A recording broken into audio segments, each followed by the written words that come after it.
beautiful people, welcome back to my channel.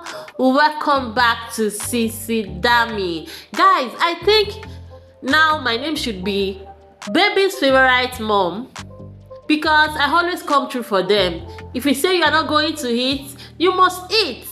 It's not by force. You must like this food. You must be healthy and eat nutritious food. Even if your baby is not going to eat a lot, the little they eat should be nutritious. So I am always here to come through for them. So guys, this recipe is a banger. So guys, today I'm going to be making millet pap. Believe me, this millet pap is not your regular millet pap. It is an upgraded version. It is so healthy and nutritious. You can take it as well as babies from 6 months old. Just be sure that you are not allergic to crayfish.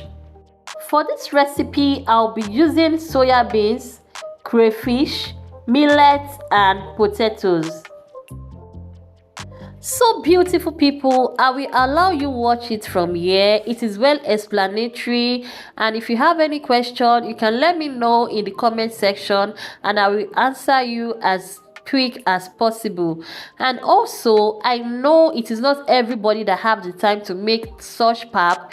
If you are interested, you can order from me. I have varieties of pap that I can make and deliver to you.